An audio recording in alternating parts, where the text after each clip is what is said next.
North Dakota Democratic NPL Chairman Patrick Hart joins us now to discuss his party's positions on some of the biggest issues in North Dakota politics leading up to the November general election. Chairman Hart, thank you so much for being here. I appreciate the opportunity.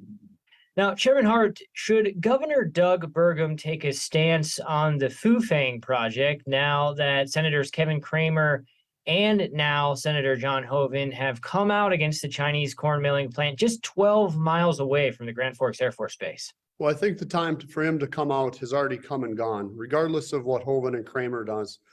We're past that point of no return. This shouldn't have been allowed. The players that we're inviting to the table and into North Dakota are the wrong type of people.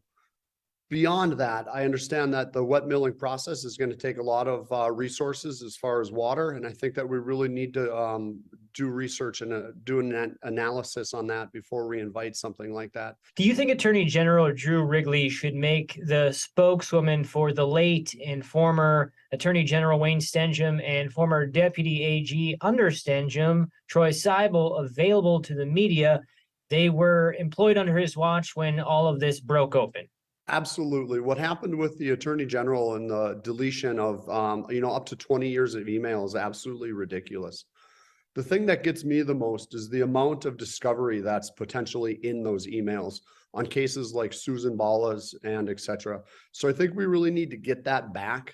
Ultimately, those emails aren't Wayne Stenjum's, and I think that's where the narrative gets lost in the story. This isn't Wayne's personal happy birthday emails. This is items that directly affect legislation and legal situations in North Dakota, and they absolutely need to be returned to the people. Do you think that the State Investment Board should be sending our oil tax revenues via the Legacy Fund to Wall Street firms that oppose the fossil fuel industry? I think if a firm has beliefs, that doesn't necessarily mean they're going to invest those dollars with that ideology. There is green investment firms, and I don't believe that that's what's happened in the State Investment Board. What we have seen is what I would call the mismanagement of funding with Callan Enterprises in the manner that they're both receiving funds from the state for investment recommendations and from the companies they're recommending. So they're essentially getting a double dip. We've seen money invested in Saudi Arabia, in Russia, and China.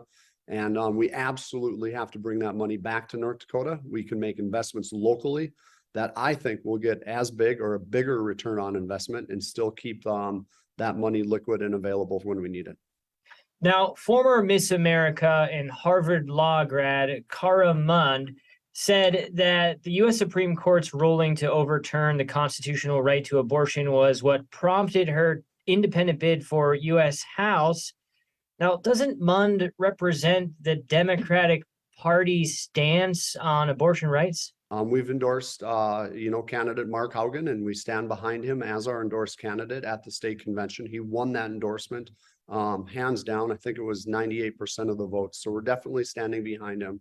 However, with what happened with Roe versus Wade, we've seen a large swath of people come out, particularly in Kansas, to support people with those views. And, I am excited that there's, another candidate into the race. Mark's definitely ramped up his campaigning, and we'll just see how she does. All right, North Dakota Democratic NPL Chairman Patrick Hart, thank you very much for your time. Thank you, Josh. Been a pleasure.